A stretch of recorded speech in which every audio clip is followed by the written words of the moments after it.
इनके लबे रंगी की निछावर थी कि जिसने यूट्यूब से कमाई जाने वाली रकम जायज़ है या नहीं, इसके बारे में भी हुक्म शरअ सुन लीजिए। काफ़ी वक्त से आपने इस सवाल के जवाब का जो है इंतज़ार किया, ग़ालिबन 1 साल से।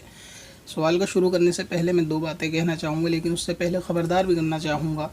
वो ये कि हो सकता है कि ये वीडियो थोड़ी लंबी हो जाए, क्योंकि इसमें मैं शरई एतबार से और टेक्निकली एतबार से दोनों चीज़ों को जो है एक साथ लेके चलूँगा, ताकि किसी के दिल में ये शक शुबा न रहे कि शायद मौलाना साहब को ये टेक्निकल की ये चीज़ नहीं पता या यूट्यूब की ये पॉलिसी नहीं पता, तो इसलिए यहाँ पे हुक्म शरअ बदलना चाहिए था या यहाँ हमारी मजबूरी होती है। तो इसलिए मैं इसको टेक्निकल भी सॉल्व करता हुआ चलूँगा, हर एक पॉइंट को, हर एक किस्म को, और इसी तरीके से इसको शरीयत के एतबार से भी हर एक पॉइंट को जायज़ और नाजायज़ की वजाहत भी करता हुआ चलूँगा। लिहाजा इसलिए वीडियो थोड़ी सी लंबी हो सकती है, मगर अगर इसके 2 पार्ट बनते हैं या 3 पार्ट बनते हैं, तो जो इसका फर्स्ट पार्ट अपलोड होगा उसके जस्ट 1 घंटे के बाद ही चैनल पे इसका दूसरा पार्ट अपलोड कर दिया जाएगा। कहने का मतलब ये है कि इसमें अब आपको लंबा इंतज़ार की सेकंड पार्ट में ज़रूरत नहीं पड़ेगी। तो जितने बजे आप इसको देखें उसका नेक्स्ट पार्ट उतने 1 घंटे बाद, फिर नेक्स्ट पार्ट 1 घंटे बाद, तो इसी तरह हर 1 घंटे के बाद चैनल के ऊपर आप इसका जो है वो नेक्स्ट पार्ट वो देख सकते हैं। इसलिए वीडियो थोड़ी सी वो है लंबी हो जाएगी। दूसरा ये कि 2 बातें सबसे ज़्यादा ज़रूरी वो ये करनी है कि ये वीडियो किसी भी एतबार से सिवाय सुन्नी मुसलमान के दूसरे किसी भी मज़हब के लिए नहीं है। लिहाजा उनके मसलक और मज़हब जो हराम हलाल या अपने खाने पीने के अंदर अपना हुक्म बताते हैं वो लोग उस पर अमल करें।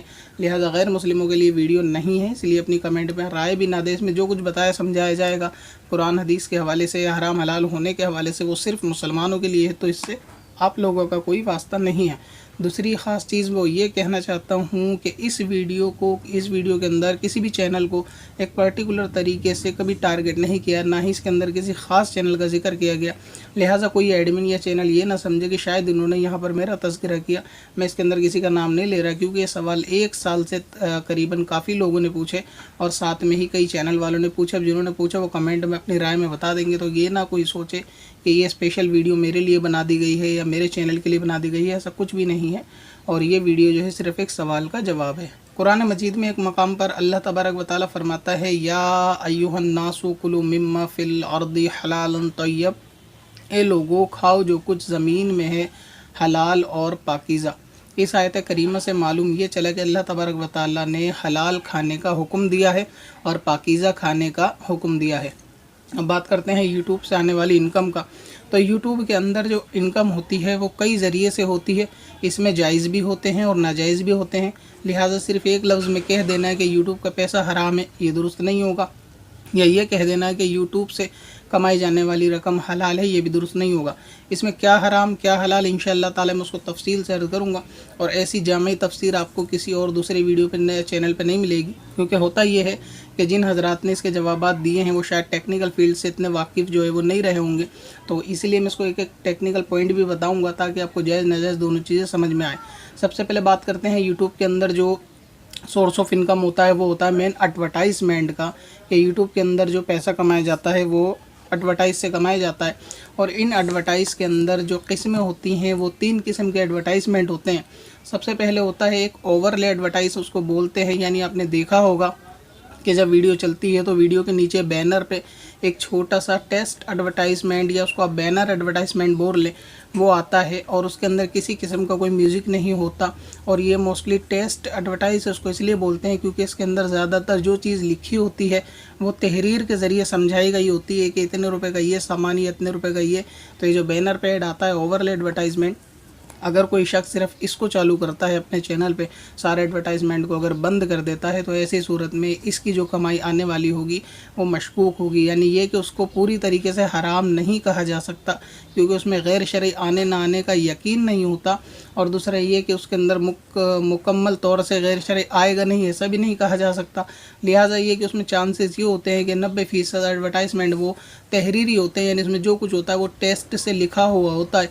तो ऐसा एडवर्टाइजमेंट की इनकम इसलिए जायज़ होगी कि अगर उसके अंदर कोई खिलाफ शरअ एडवर्टाइजमेंट ना आ गया लिखा हुआ, मतलब ये कि शराब का प्रचार अगर उसमें नहीं आया तो इस सूरत में वो जायज़ होगी। मगर ये कि पूरे दिन बैठकर चैनल पे देखेगा कौन, इसलिए वो जो है वो मशकूक रकम होती है। इसके सिवा एक एडवर्टाइजमेंट और होता है, वो ये होता है कि आपने देखा होगा वो सिर्फ कंप्यूटर या बड़े डिस्क के ऊपर काम करता है, जैसे कि लैपटॉप वगैरह के ऊपर काम करता है, उसको बोलते हैं स्पॉन्सर कार्ड एडवर्टाइजमेंट। कभी कंप्यूटर के ऊपर अगर आप यूट्यूब चैनल देखेंगे तो चैनल जहाँ वीडियो चलती है उसके साइड में एक चकोर बॉक्स में इतना बड़ा एडवर्टाइजमेंट आता है, उसको बोलते हैं स्पॉन्सरशिप एडवर्टाइजमेंट। तो अगर इस एडवर्टाइजमेंट को भी ऑन करेंगे तो इसके अंदर भी खिलाफ शरा चांसेस जो है वो कम होते हैं, मगर ये कि इसके अंदर थोड़े चांसेस रहते हैं कि इसमें खिलाफ शरा या कोई ऐसी चीज़ का एडवर्टाइजमेंट आ ही जाता है। मसलन ये कि औरत के इनरवेयर का एडवर्टाइजमेंट आ जाता है या शराब वगैरह का भी एडवर्टाइजमेंट इसमें ज़्यादातर आ जाता है, क्योंकि इसका साइज़ बड़ा होता है तो इसमें पिक्चर आने के इसमें ज़्यादा चांस होते हैं। तो इसकी कमाई जो है पिक्चर और नाजायज़ आने की वजह से ये नाजायज़ होगी। अब इसके अंदर बात करते हैं तीसरे एडवर्टाइजमेंट की, वो होते हैं स्किपेबल एडवर्टाइजमेंट, यानी ये कि जब आप वीडियो देखते हैं तो उस एडवर्टाइजमेंट को 3 सेकंड के बाद स्किप करते हैं, जिसका तज़किरा हम वीडियो के आखिर में करेंगे। अब सवाल ये बनता है कि जो एडवर्टाइजमेंट होते हैं ओवरले यानी चैनल के ऊपर आने वाले, अगर वो एडवर्टाइजमेंट मशकूक है यानी ये कि शक शुबे वाले हैं, उसकी इनकम को पूरी तरह हराम अगर नहीं कहा जा सकता, तो इसका मुराद ये है कि उस इनकम को खाने से परहेज़ करना चाहिए। किसी दूसरे काम में अगर आपके पास आ चुकी है तो उसको सर्व कर देना चाहिए, किसी दूसरे काम में उसको लगा देना चाहिए। मगर सवाल ये बनता है कि सारे एडवर्टाइजमेंट को बंद करके क्या हम सिर्फ ऐसे ही एडवर्टाइजमेंट को शुरू कर सकते हैं, यानी जिसमें सिर्फ तहरीरी ऐड आए? तो इसका जवाब ये है कि यूट्यूब की जो पॉलिसी होती है उसके अंदर एडवर्टाइजमेंट की कम से कम 300 कैटेगरीज़ होती हैं।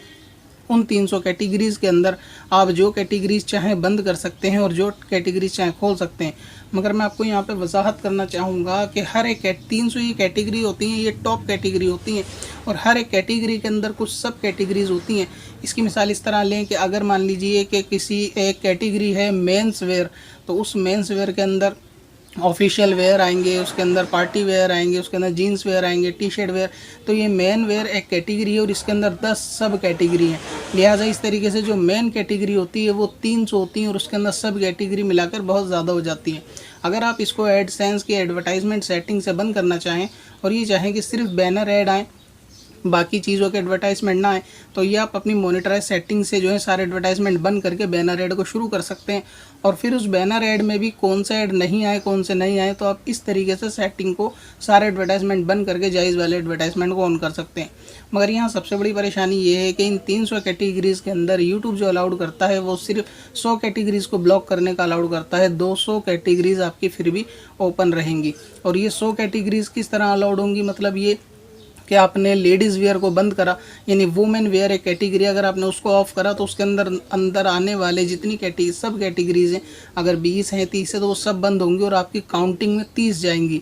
मतलब एक कैटेगरी को बंद करने में अगर उसमें 10 सब कैटेगरी हैं तो वो आपकी 10 काउंट होंगी। इसीलिए आपको 100 जो है कैटेगरी वो 4-5 कैटेगरी बंद करने से ही हो जाएंगी। मसलन ये है कि आपने शराब के ब्रांड को ऑफ़ कर दिया, फ़िल्म और एंटरटेनमेंट को ऑफ़ करा, तो जैसे ही आप फिल्म इंटरटेनमेंट को ऑफ़ करेंगे तो वो एक ऑफ़ नहीं होगा, बल्कि उसके अंदर TV serial, song, Bollywood song, Hollywood song और इस तरीके की जितने एडवर्टाइजमेंट सब बंद हो जाएंगी। इसी तरह अगर कोई अडल्ट कैटेगरी बंद करना चाहे तो उसके अंदर सारे अडल्ट एडवर्टाइजमेंट बंद हो जाएंगे। तो इस तरीके से आप फिर भी मजबूर रहोगे कि 100 कैटेगरी बंद करने के बाद 200 शुरू रहेंगी और उन 200 कैटेगरीज़ के अंदर भी बहुत सारी चीज़ें खिलाफ शरअ होती हैं। इसीलिए चैनल वाले सारी कैटेगरीज़ को अपनी मर्ज़ी के मुताबिक नहीं चला सकते, ना ही बंद कर सकते। दूसरी इसके अंदर से ख़ास सबसे बड़ी वजह ये होती है कि जितने भी एडवर्टाइजमेंट होते हैं इसमें जो मैंने 3 किस्मों के बताए हैं उन सब के रेट जो हैं वो जुदा जुदा होते हैं।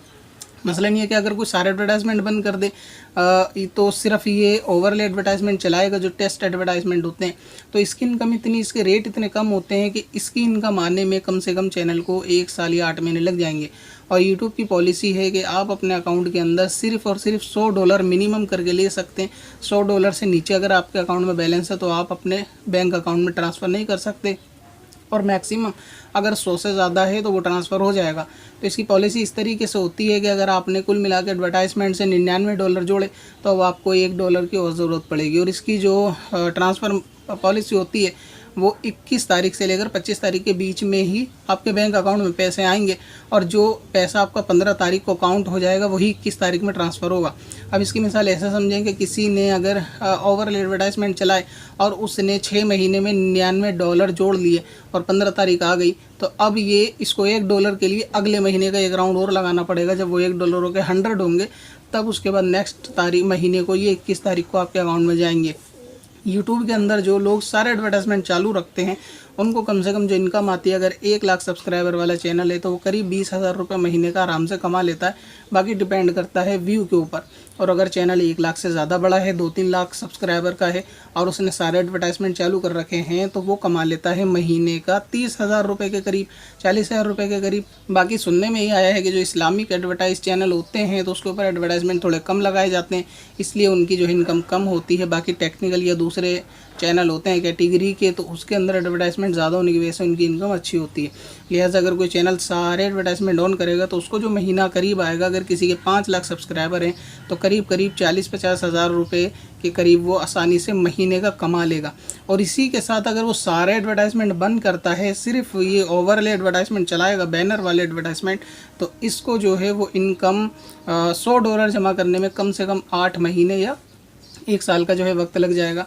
तो इससे आप अंदाज़ा लगा सकते हैं कि अगर चैनल वाला सिर्फ ये एडवर्टाइजमेंट चालू करेगा तो इसको मिलेगा $7,000 रुपये, यानी $100 का $7,000 रुपये सालाना। तो जो चैनल वाले को 50,000 रुपये महीना आ रहा है, क्या वो 50,000 रुपये महीने को छोड़ के 6,000 रुपये सालाना ले लेगा? 6,000 रुपये सालाना का मतलब ये बनता है कि शायद 500 रुपये महीने के हिसाब से। तो जिसको 30-40 हज़ार रुपये आ रहे हैं वो सिर्फ 6,000 रुपये पे, वो भी 1 साल के इंतज़ार में 6,000 रुपये आएंगे, या फिर 8 महीने 6 महीने के करीब उसमें लग जाएगा। चैनल की ग्रोथ के ऊपर बात है, तो इसलिए इसमें लंबा टाइम लगता है। इसलिए मोस्टली जो होते हैं वो स्किपेबल एडवर्टाइजमेंट जो है वो चालू रखते हैं, और चैनलों को सारे एडवर्टाइजमेंट जो है इसमें चालू रखने पड़ते हैं। इसकी एक वजह यह है कि बंद अपनी मर्ज़ी से सारे नहीं कर सकते। पेमेंट की ट्रांसफ़र जो है वो फ़िक्स होती है, उससे नीचे ट्रांसफ़र भी नहीं कर सकते, और ये कि इतना लंबा इंतज़ार भी नहीं कर सकते। अब बात करते हैं यूट्यूब की जायज़ तरीके से कमाई गई इनकम के, जो पूरी तरह जायज़ होती है। तो उसमें सबसे पहले बात आती है प्रमोशन की। इसके अंदर होता ये है कि कोई भी शख्स आपसे अपनी वेबसाइट का, अपनी एप्लीकेशन का, अपने किसी भी प्रोडक्ट का जो जायज़ उसका रिव्यू कराता है, और वो बोलता है कि आप 1 मिनट पे सबसे पहले ये बोलते हैं कि इस वीडियो का स्पॉन्सर क्या है, फ़लाने ने। तो इस तरीके से आपको उसकी जो है वो इनकम मिलती है, जो कि पूरी तरीके से जायज़ है, इसमें कोई हर्ज नहीं। एडवर्टाइजमेंट का प्रचार प्रसार करना, क्योंकि उर्फ़ आम के अंदर हो भी चुका है, होर्डिंग के ज़रिए, एडवर्टाइजमेंट के ज़रिए, टीवी वगैरह के ज़रिए, पोस्टरों के ज़रिए। लिहाजा अब हर कोई, ये रिवाज भी चल गया है कि हर कोई अपने सामान का एडवर्टाइजमेंट करता है ज़्यादा से ज़्यादा ग्रोथ करने के लिए। और क्योंकि एडवर्टाइजमेंट करवाने वाला जानता है कि ये वीडियो उसके चैनल पे काफ़ी लंबे टाइम तक रहने वाली है, लिहाजा वो उसको अच्छी रकम देता है। मसलन ये है कि अभी मैं वीडियो रिकॉर्ड कर रहा हूँ,